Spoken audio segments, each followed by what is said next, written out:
Instead, we have the opportunity to make a habit of empathy, to recognize ourselves and each other. You know, in this book, I tend to talk about my mother more because, you know, I'm thinking about what are those common values that have been operative for me as not just an elected official, but also as a community organizer, the whole path that I took in my life. You know, she really did, you know, her spirit guides me in a very fundamental way. As I write, you know, in this book, and I wrote a new preface for the first book, Dreams from My Father, you know, most of what's good in me, I think, comes out of her. She was the single constant in my life, and one of the sweetest spirits that I ever knew.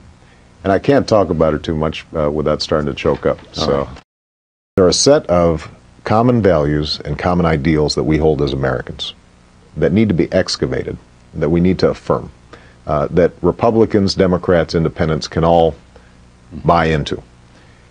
And then we need to take those values and ideals and figure out how can we apply them in a common sense, non-ideological, practical way to some of the problems that we have out there.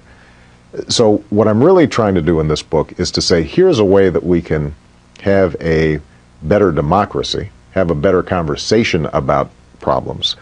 Here's some frameworks for thinking about our problems. Here are some things that conservatives have been right on. Here are some things that liberals have been right on.